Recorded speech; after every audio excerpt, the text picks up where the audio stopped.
Vocês já estão aparecendo aí, viu? Bom dia, pessoal. Hare Krishna. O pessoal está chegando? Já está. Instagram, Facebook. Ok. Vamos lá.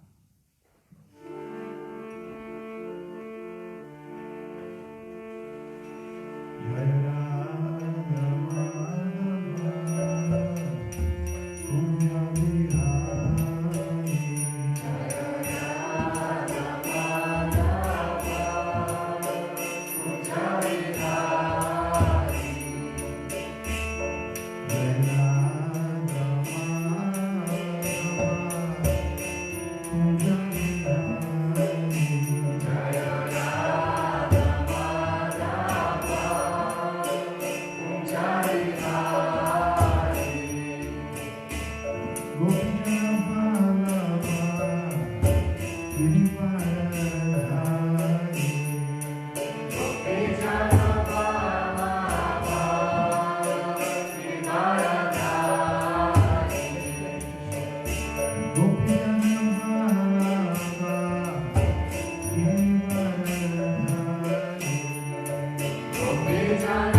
Yudhishthira Karayitva Muhurtam Dukheto Bhavat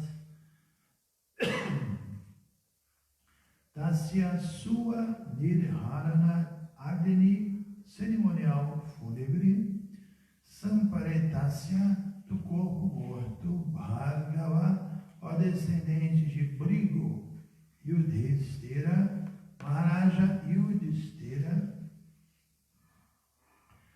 Karayitva, tendo-a executado, Muhurtam, por um momento, Dukhetaha, pesaroso, Abhavat, ficou.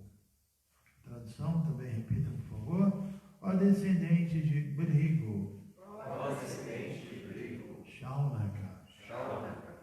Após executar os rituais fúnebres. Após executar os rituais fúnebres. Para o corpo morto de Bhishmadeva. Para o corpo morto de Bhishmadeva. Maharaj Yudhishthira. Maharaj Yudhishthira. Ficou momentaneamente dominado. Pelo pesar.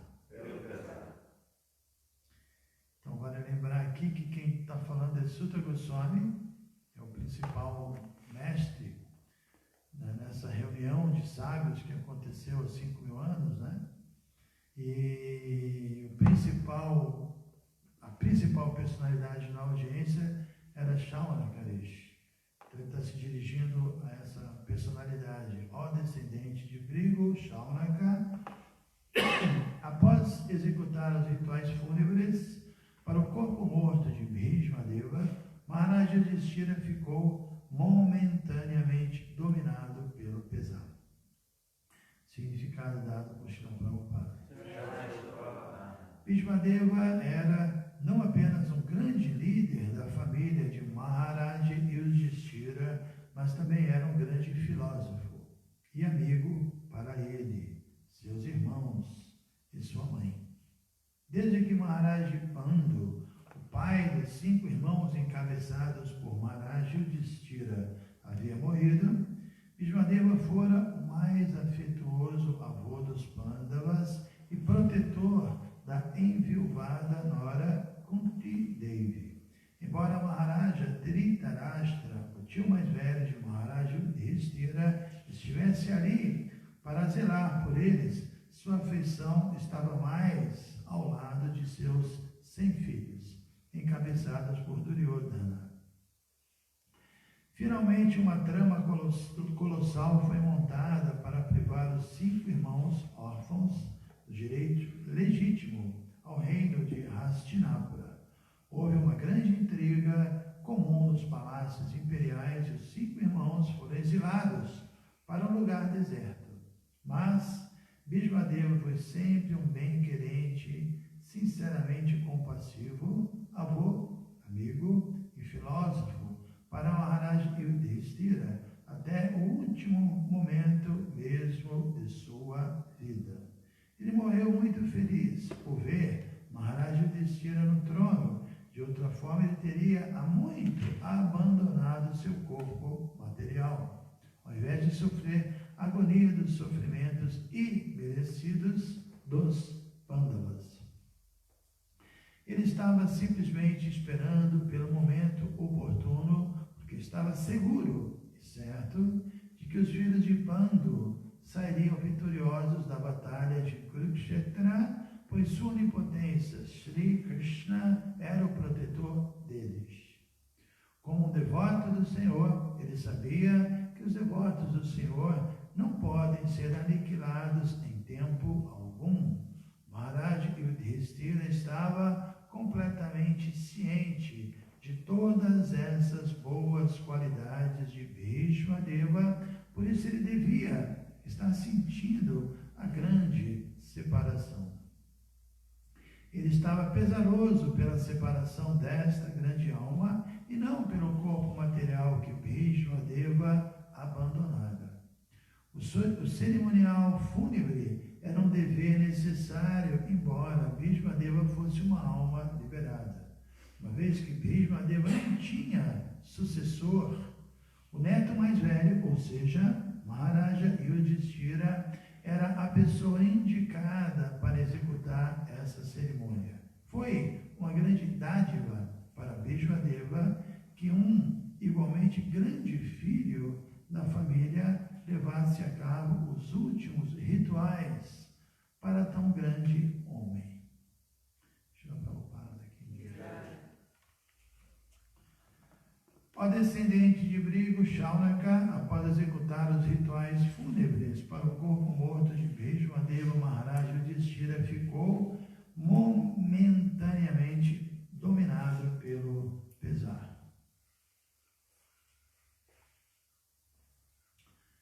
Então é muito incrível, né?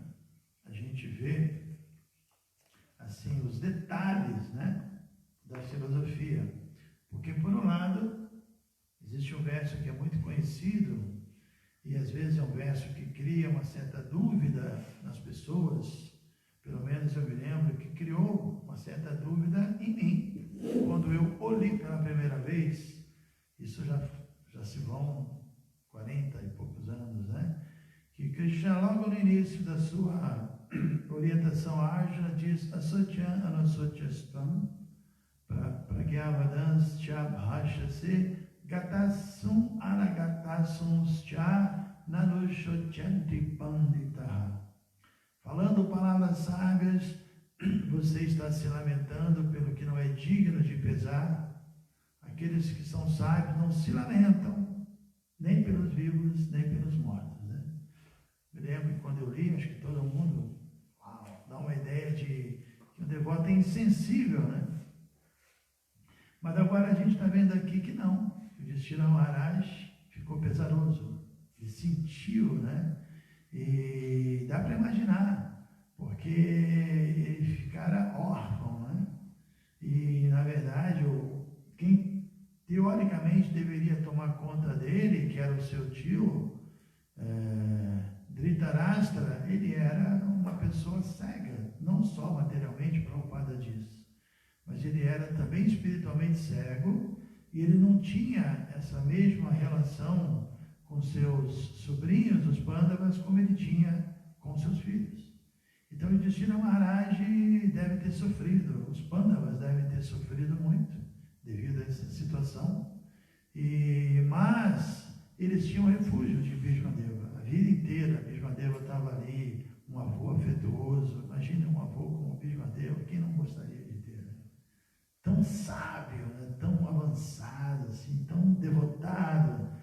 Então, certamente, eles tinham um apego espiritual muito grande. E quando Bhishmadeva partiu, o Yudhishthira ficou chocado, né? Ficou ali sentindo aquele buraco, né? Ficou uma ausência de uma figura importantíssima, né? Com certeza, acho que os devotos que estavam na época com Prabhupada sentiram algo parecido também. Todo mundo sabia que Prabhupada estava indo para o mundo espiritual.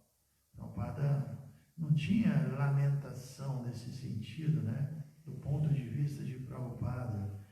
Porque a morte para um devoto é vista de uma forma completamente diferente, né? Inclusive o Prabhupada dá um exemplo muito simples, né? O exemplo da boca da gata. Que ele fala que a mesma boca da gata, ela tem duas, assim, é vista de duas maneiras, né?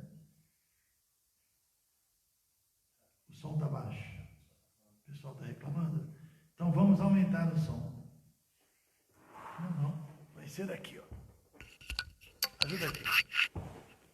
Hoje nós tentamos uma forma diferente, mas também não deu muito certo. E o que estava baixo?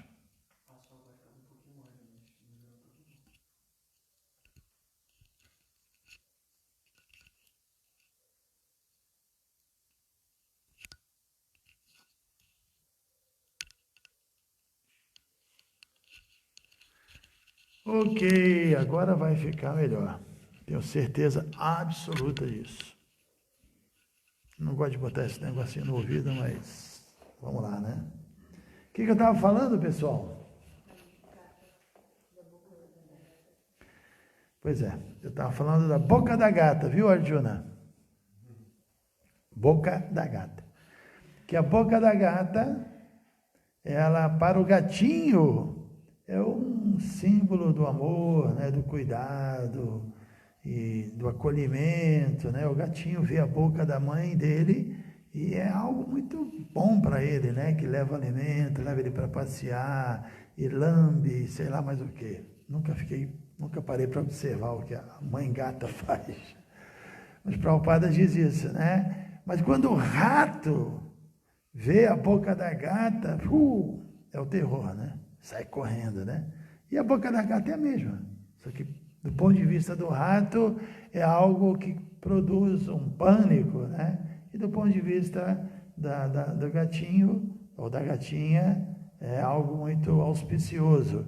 Então, para um não devoto, a morte é algo terrível, né?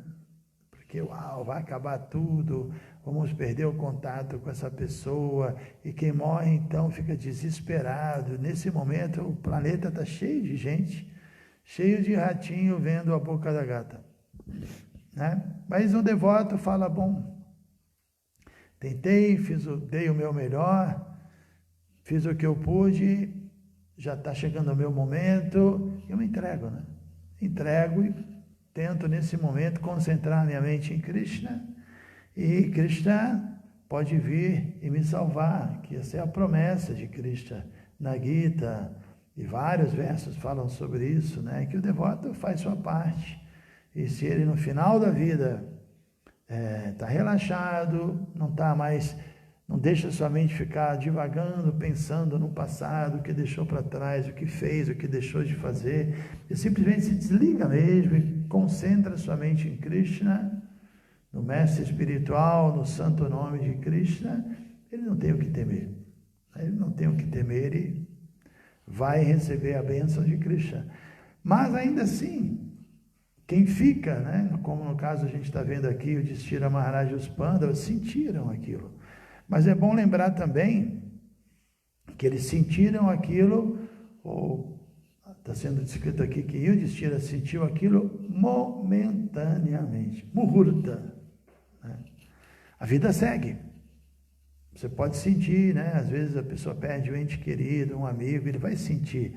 Mas não pode ficar estacionado nesse sentimento e deixar de cumprir com o seu papel e se anular e cair assim na letargia, e a gente vai ver que isso não aconteceu. Logo depois desses rituais fúnebres, Yudhishthira e os Pandavas assumiram o reinado mesmo e administraram muito bem, fizeram o que tinham que fazer.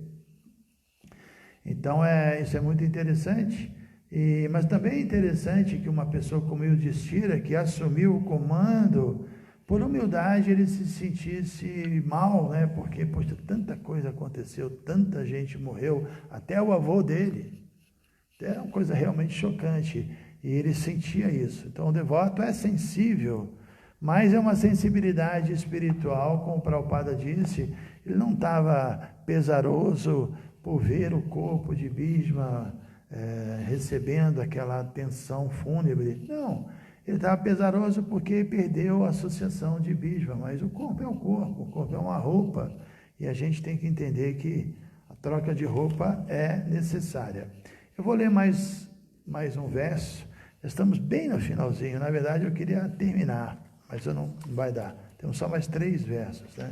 Hoje nós lemos o 46, e o pessoal que tiver perguntas pode começar a fazer, que eu vou respondê-las ainda hoje. Então vamos ao verso 47. Tuštavur munayo hrishtaha krishnantad guhya namabhi tataste krishna hridaya swashramam prayayu punaha. Todos os grandes sábios então glorificaram o Senhor Shri Krishna, que estava presente ali através de hinos védicos confidenciais. Então todos voltaram a seus respectivos eremitérios, mantendo sempre o Senhor Krishna dentro de seus corações, né? Palavra bonita aqui, Krishna Hridaya. Pessoas que sempre mantêm o seu Krishna em seus corações. Um lindo nome, né? Para iniciar alguém. Krishna Hridaya. Nunca conheci ninguém com esse nome. Krishna Hridaya. Bonito, né?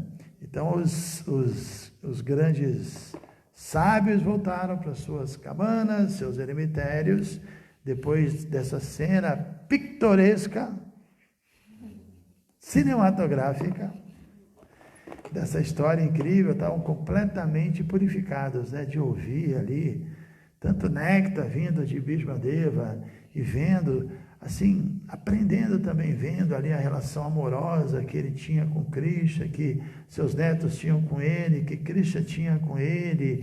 É uma coisa maravilhosa, né? Quem estava lá, uau, recebeu assim um banho, né, de néctar assim, e no final teve a cerimônia ainda. Todo mundo devia estar muito introspectivo, né? Porque a fala de Bhishmadeva foi muito séria, né? E aquela cena foi algo muito uau, né? Que cena, que momento, né? Aí todo mundo ainda adorou o Senhor Krishna e todo mundo deve ter voltado assim em transe, né? Assim, aquela coisa, todo mundo em silêncio, meditando, ainda processando todo aquele néctar, assim, muito impressionante, vejo, tudo pitoresco. Pictoresco. Então, repetindo, todos os grandes sábios então glorificaram o Senhor Shri Krishna, que estava presente ali através de hinos védicos, confidenciais. Também é legal isso, né? Cultura védica é altíssimo nível. Então, todos voltaram aos seus respectivos eremitérios, mantendo sempre o Senhor Krishna dentro de seus corações. Krishna Hridaya. Significado dado por Srila Prabhupada. Os devotos do Senhor estão sempre no coração do Senhor e o Senhor está sempre nos corações dos devotos. Esta é a doce relação entre o Senhor e seus devotos. Devido ao amor e à devoção imaculados pelo Senhor, os devotos sempre o veem dentro de si. E o Senhor também, embora não tenha nada a fazer e nada que aspirar, também está sempre ocupado em zelar pelo bem-estar de seus devotos. Para os seres vivos comuns, a lei da natureza vigora em todas as ações e reações, mas ele, Krishna, está sempre ansioso por colocar seus devotos no caminho correto. Os devotos, portanto, estão sob o cuidado direto do Senhor. E o Senhor também se submete voluntariamente apenas aos cuidados de seus devotos. Desse modo, todos os sábios encabeçados por Vyasadeva eram devotos do Senhor e, portanto, eles cantaram os hinos védicos após o cerimonial fúnebre, simplesmente para satisfazer o Senhor, que estava presente ali pessoalmente. Todos os hinos védicos são cantados para satisfazer o Senhor Krishna. Isso se confirma na Bhagavad Gita 15:15. Todos os Vedas, Upanishads, Vedanta, etc., buscam apenas a Ele. E todos os hinos são apenas para glorificá-lo. Os sábios, portanto, executaram atos exatamente adequados para este fim e partiram felizes para seus respectivos eremitérios. Srila Prabhupada aqui diz. Então, Prabhupada aqui está citando no final o verso 15 do capítulo 15 da Gita, que é um verso muito famoso, que diz: Vedaischa savairaham eva vedyo vedanta kriti veda vidi eva chaham, que é um verso muito contundente e é um verso que fica até difícil entender como os impersonalistas, através de um malabarismo de palavras, né, conseguem tentar tirar Krishna do centro, porque esse verso diz de todos os Vedas, Vedas Chasavaí, de todos os Vedas, Aham, eu, Krishna diz, Vedyaha, sou o que deve ser conhecido, ou seja, todos os Vedas, eles estão direcionando os leitores a Vedyaha, a compreender Krishna. Essa é natural, né? Vedaischa Savairaham Eva Vedanta Kriti. E ainda Krishna diz: eu que compilei os Vedas. E Vedanta Vidi, eu que conheço os Vedas, Tatataha, como eles são. E é o que Prabhupada está deixando claro aqui, um verdadeiro sábio, é isso, né? Inclusive é curioso, no terceiro canto do Bhagavatam, quando Kapila Deva fala da importância de nos associarmos com os sadhus, e diz que todo apego material pode ser neutralizado quando nós dirigimos o apego aos sadhus. E então Kapila Deva descreve assim, as qualidades de um sadhu, Titikshava, Karunika, Suridasa, Savadehinam, qualidades importantes. E no significado, o Prabhupada começa dizendo: o sadhu é um devoto de Krishna. Ou seja, por quê? Porque a palavra sadhu vem da palavra sadhava, que significa alguém que é orientado pelas escrituras. E quando a pessoa é bem orientada pelas escrituras, ela entende que Krishna é a suprema personalidade de Deus e se torna um devoto de Krishna. Se ele não se torna um devoto de Krishna, num sentido, pelo menos segundo essa definição de Prabhupada, ele não é um sadhu. Pelo menos não é um sadhu perfeito. Porque não entendeu a orientação escritural e não entendeu Krishna. Então não é um verdadeiro sadhu, né? E é dito isso mesmo, que quem tem devoção genuína por Krishna, naturalmente manifesta todas as qualidades. E quem não tem essa devoção, manifesta ocasionalmente, eventualmente, as qualidades espirituais, mas às vezes não consegue, porque tem certas qualidades que só são possíveis atrelada à consciência de Krishna e a Bhakti Yoga. Senão, na verdade, todas as qualidades, podemos dizer, que num nível profundo elas estão atreladas à consciência de Krishna. Por exemplo, nesse verso que eu mencionei de Kapila, ele diz Karunika, que um sadhu, ele é compassivo, ele é misericordioso. E a gente vê que os sadhus não devotos, os impersonalistas, eles acabam direcionando essa compaixão para o corpo material, preocupados com hospitais, com asilos, né? Eles não podem entender que ali tem uma alma que é uma serva de Krishna, é um amante, né? Alguém que tem uma relação direta com Deus e que está sofrendo porque perdeu essa relação. Então a compaixão deles é uma coisa não muito profunda, num sentido, né? Um Vaishnava é que realmente tem uma compreensão profunda, e aí a compaixão dele assume um outro nível. Mesmo qualquer outra qualidade, a gente pode pegar uma por uma e começar a discutir, a gente vai entender que é diferente. Um impersonalista tolerante, a tolerância do impersonalista e a tolerância do Vaishnava, e por aí vai. Porque são níveis diferentes. Então, é muito interessante ver que Prabhupada traduziu e já começa esse significado do terceiro canto de Kapila dizendo: o sadhu é um devoto de Krishna, né? O sadhu tem que ser um devoto de Krishna. Essa ideia de ser um sadhu e se orientar pelas escrituras parcialmente coloca ele numa posição de um sadhu parcial. Mas se ele recebe uma orientação completa, entende e chega na conclusão, que, como a gente acabou de ler, que todos os Vedas tratam disso. Já lemos aqui nesse mesmo canto, tem um verso que diz exatamente isso. Vasudeva para Veda. Os Vedas são são direcionados para Vasudeva. E quem não entende isso fica aí perdido, tentando entender, pegando alguma coisa aqui, mas não consegue montar o quebra-cabeça dos Vedas, não consegue. Começa a interpretar Bhakti como uma coisa sentimental e dá valor demais à Gyana, ao conhecimento, e fica perdido, e o quebra-cabeça não é formado, né? Então esse é um ponto muito interessante.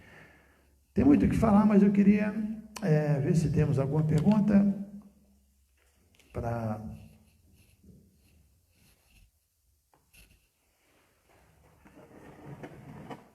Pode fazer a pergunta. A primeira pergunta é de Madhuleka? Ela diz: querido Gurudeva, como refutar a ideia daqueles que podem argumentar que Bhagavad Gita, na verdade, foi ditado por Sanjaya e não por Shri Krishna? Mas foi. Ele ditou. Não precisamos refutar, isso é verdade. Sanjaya, tudo é muito bem explicado no Mahabharata, na Bhagavad Gita. Sanjaya, um devoto puro de Krishna. Sanjaya é um discípulo direto de uma encarnação literária de Krishna Vyasadeva. Porque quando Krishna organiza um programa, um evento, né? Às vezes a gente organiza aqui e as coisas não saem muito legal. Som saiu baixo hoje, alguma coisa. Mas quando Krishna organiza um evento, ele tem uma equipe violenta, que pensa em tudo, né?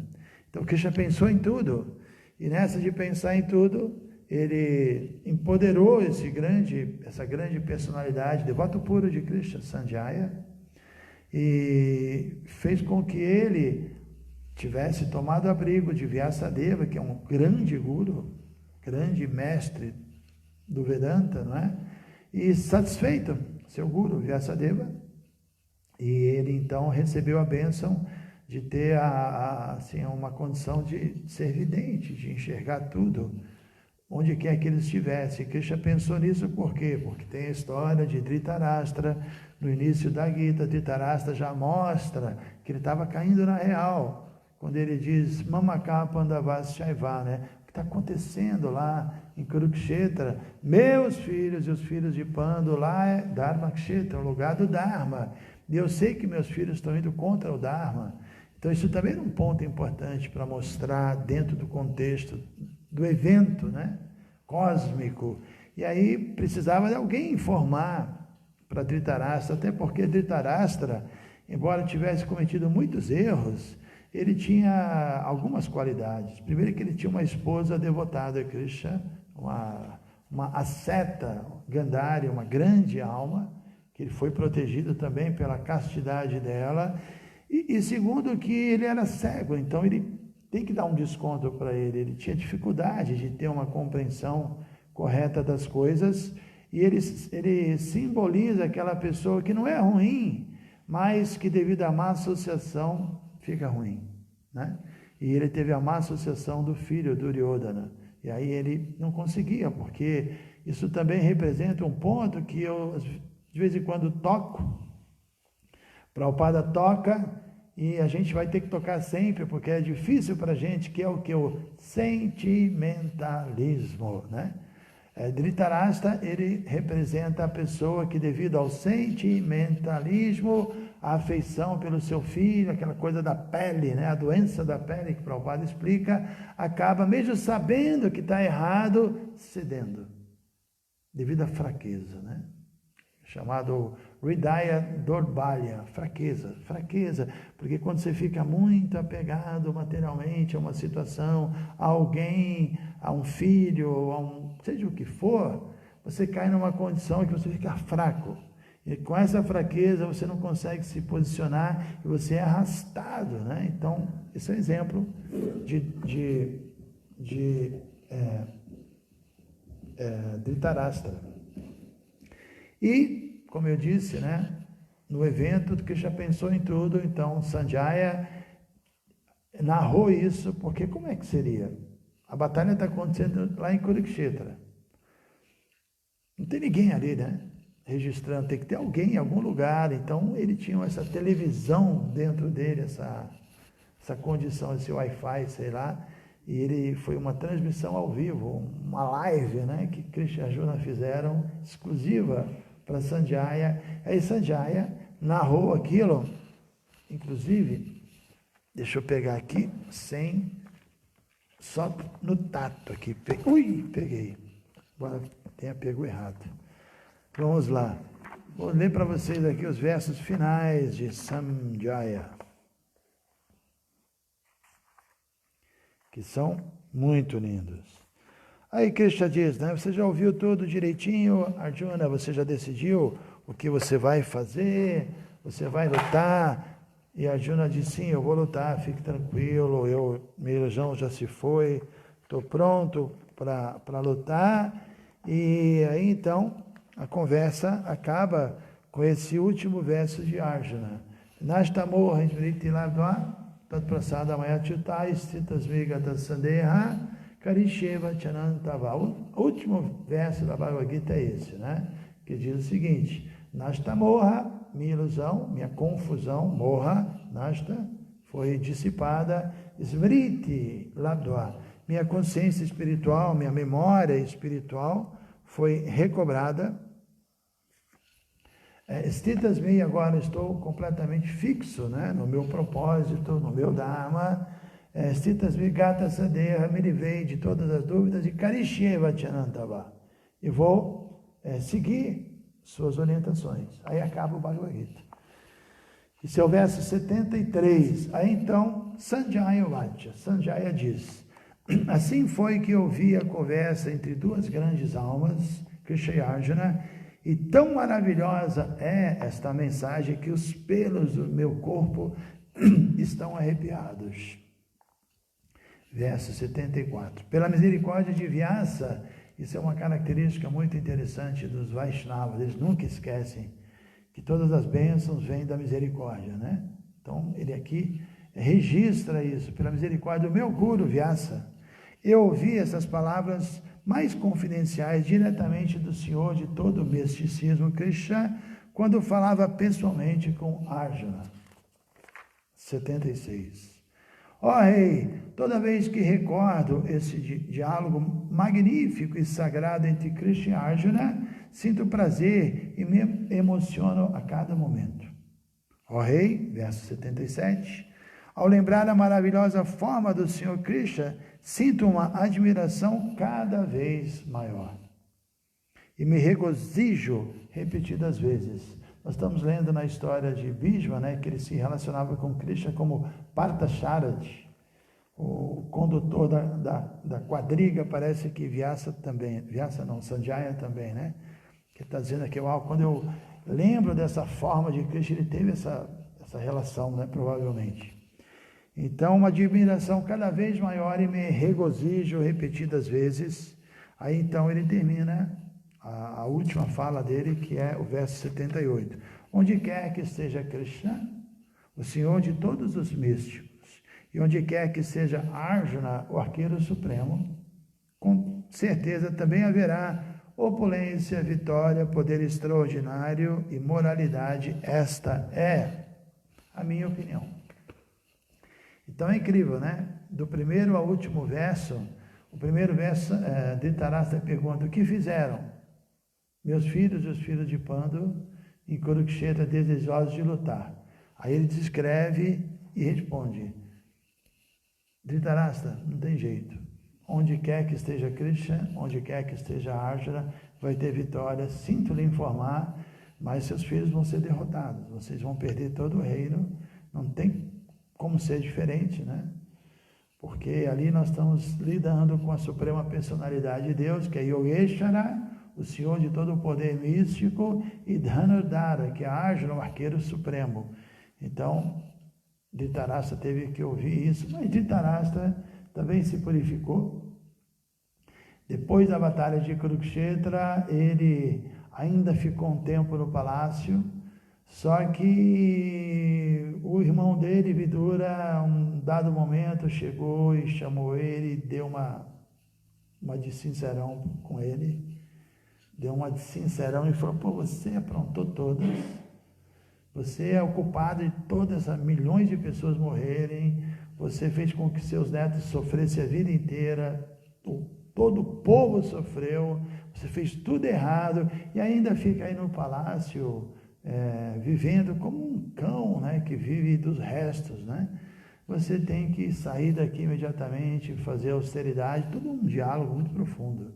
Vidura era muito refinado, né? Mas nesse momento ele foi pesado, assim, falou palavras pesadas mesmo. Isso está descrito no Bhagavata, aqui mesmo, nesse mesmo canto.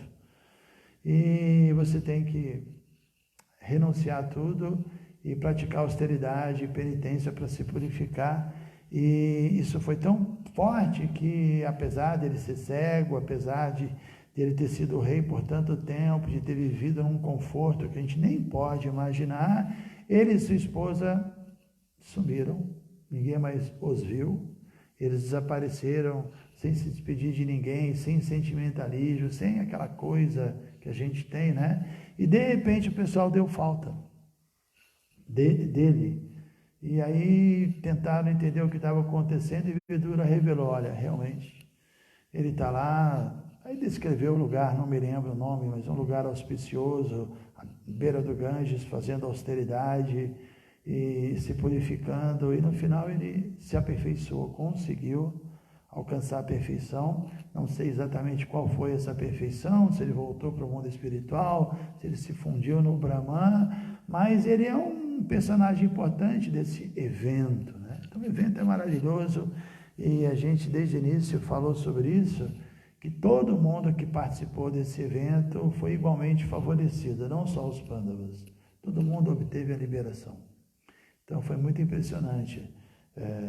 E ele recebeu, como eu disse, muita Shakti da sua esposa, porque quando a sua esposa soube que ela ia se casar com ele já era cego, né? Então imagine, ela voluntariamente vedou os seus olhos, colocou uma faixa e nunca mais enxergou. Ela aceitou também ser cega para não ser mais do que o esposo, né? Obviamente, as feministas vão colocar aí um monte de joinha de ponta cabeça, né?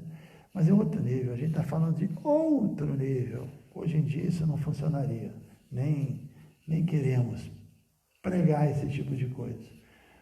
Mas então é isso, a história é muito boa, o evento é muito perfeito, o som na Batalha de Kurukshetra funcionou bem, o Wi-Fi não teve problema, a transmissão continua até hoje.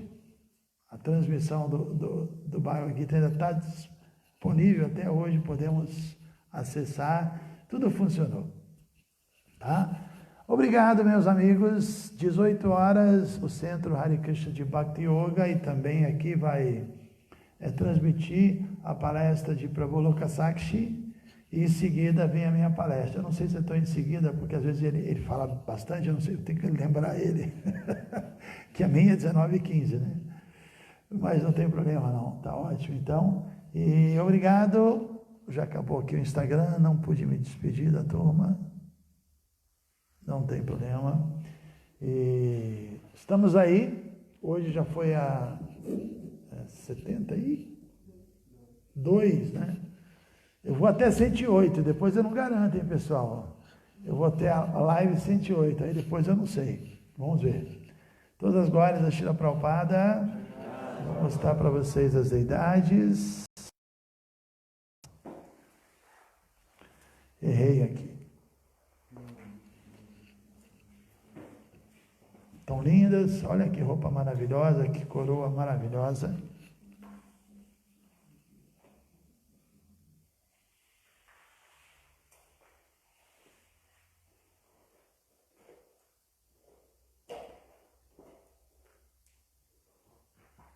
Vou dar um close aí para vocês. Primeiro um close em Chaitanya.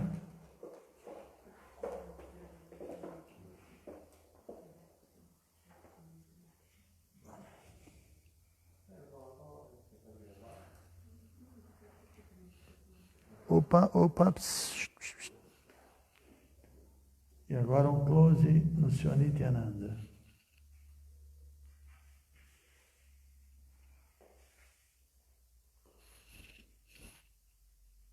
Eu acho que eu inverti, porque aqui estou de costas, mas não importa.